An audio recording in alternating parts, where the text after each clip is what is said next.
আসসালামু আলাইকুম প্রিয় দর্শক, কেমন আছেন আপনারা? আশা করি ভালো আছেন। আমি Farhaduddin Ahmed B advocate, Bangladesh supreme court, স্বাগত জানাচ্ছি আপনাদেরকে আজকের এই আলোচনায়।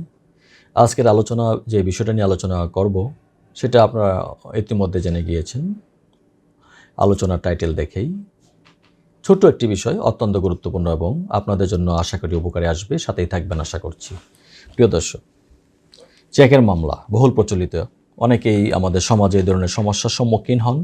অনেক ফ্যামিলি এই চেকের মামলার কালো থাবায় বা চেকের মামলার সুবলে পড়ে, মিথ্যা চেকের মামলার সুবলে পড়ে সর্বস্ব হারিয়ে এখন যাযাবরের মতো জীবনযাপন করছেন। এই ধরনের অনেক মানুষ, যাদের চোখের কান্না আমাদের অনেক সময় দেখতে হয়। আজকের এই ভিডিওটি বা আলোচনাটি আমি এই জন্য করছি, যারা সত্যিকার অর্থেই টাকা পয়সা পান, কারো কাছে চেক দিয়েছে, কেউ প্রতারণা করেছে আপনার সাথে টাকা পয়সা নিয়ে, তারা এটা একটু ভালো করে শুনবেন, যাতে করে আপনাদের উপকার হয়।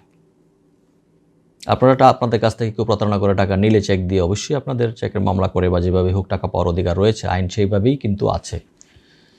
কিন্তু দুঃখজনক হলো সত্য, বেশিরভাগ ক্ষেত্রে অর্থাৎ মোর দেন 75% কেসেস আপনার ফাইল হয় এনআইএক্টের false, fabricated, baseless blank cheque নিয়ে ব্ল্যাকমেইল করার জন্য এরকম চেক হয়। হাজব্যান্ড ওয়াইফের বিরুদ্ধে মামলা করে দেয়, ওয়াইফ হাজব্যান্ডের বিরুদ্ধে মামলা করে দেয়, শাশুড়ির বিরুদ্ধে মেয়ের জামাই মামলা করে, শ্বশুরের বিরুদ্ধে মেয়ের জামাই মামলা করে, এই বড় ভাই ছোট ভাইয়ের বিরুদ্ধে মামলা করে, বাবা ছেলের বিরুদ্ধে মামলা করে। এই ধরনের মামলার সংখ্যা একেবারে কম নয় প্রিয় দর্শক, খুবই দুঃখজনক। তারপরেও এই বিষয়গুলো তো আবেগের বিষয় নয়, তারপরেও আমি আপনাদের সাথে শেয়ার করলাম। প্রিয় দর্শক, চেকের মামলায় যদি লিগ্যাল নোটিশ সময় মতো ডিজনার করতে না পারেন, ফর এক্সাম্পল আপনাকে চেকে যে ডেট দেওয়া আছে, যদি আপনি সময় মতো ডিজনার করতে পারলেন না, কোনো কারণে ডেট পার হয়ে গিয়েছে, তখন কি করবেন?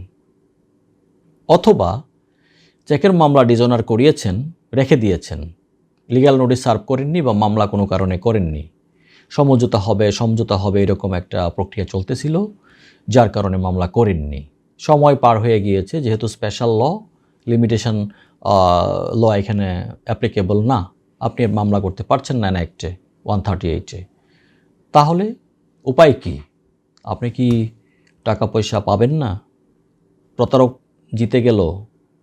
বিষয়টা এরকম না, আইনি বিকল্প বিধানও রয়েছে। সেই বিষয়ে আপনাদেরকে একটু হিন্ট দিচ্ছি। তবে আমি এর আগে বলে নিচ্ছি যে আপনারা যদি সত্যিকার অর্থে কারো কাছে টাকা পয়সা পান, চেক দিয়ে থাকে আপনাদেরকে, যথাসময়ে চেকটা ডিজনার করিয়ে একজন বিজ্ঞ আইনজীবীর পরামর্শ নিয়ে লিগ্যাল নোটিশটা প্রপার ওয়েতে দিবেন। একেবারে খামখেয়ালি করে একটা লিগ্যাল নোটিশ এক পাতায় দিয়ে দিল, গদবাদা নিয়মে তা নয়।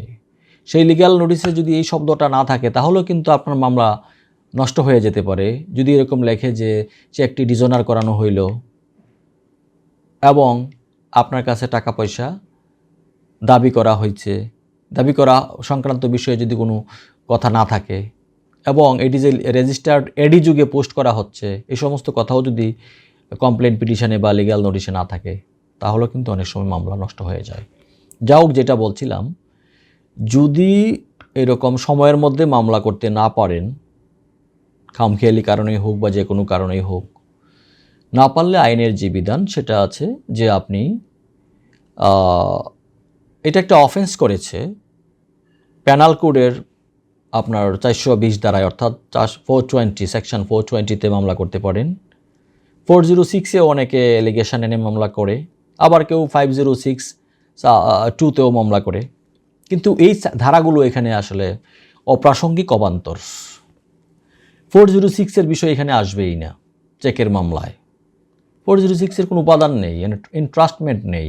হ্যাঁ, যদি এমন হতো যে সে আপনার অফিসের স্টাফ, আপনার অধীনে চাকরি করে, অথবা সে সরকারি কর্মকর্তা কর্মচারী, তার কাছে কোনো কিছু রক্ষিত ছিল, সেগুলা চুরি করে নিয়ে সে করেছে, অথবা সে আপনার টাকাটা মেরেছে, অর্থাৎ এখানে যেখানে ট্রাস্টের বিষয় আছে, বিশ্বস্ততা ভঙ্গ যেখানে করে, সেখানে 406-এর একটা উপাদান থাকে, অর্থ আত্মসাতের উপাদান থাকে।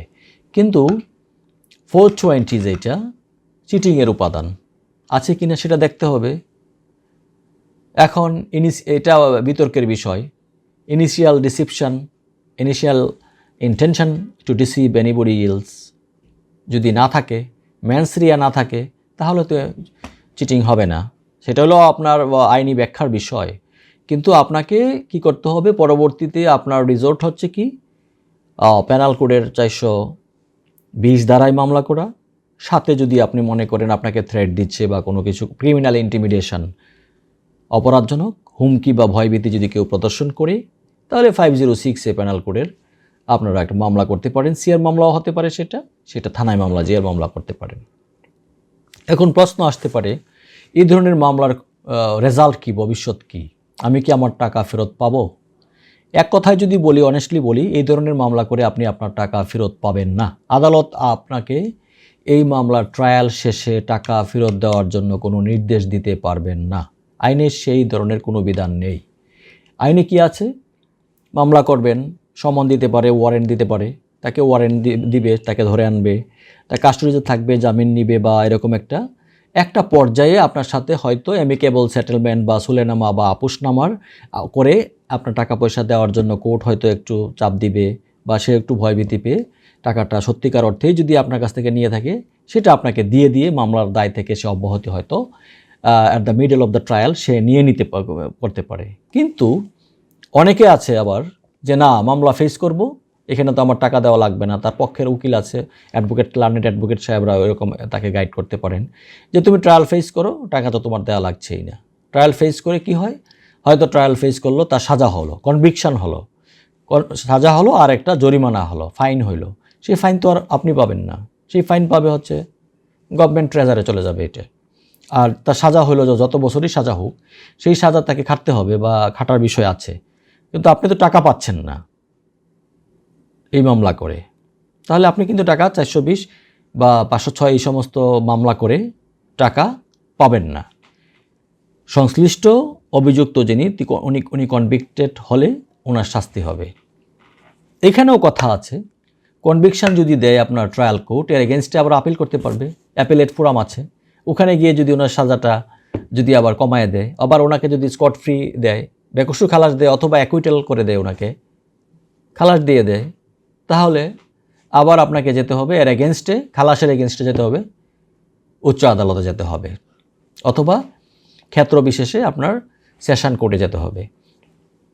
তো এই যে বিচারিক প্রক্রিয়াটা, এটা পুরোটা কমপ্লাই করেই কিন্তু আপনাকে একটা পর্যায়ে গিয়ে এটা একটা এন্ডিংয়ে যেতে হবে। এই হচ্ছে আপনি যদি সিআর মামলার প্রসেসে আসেন।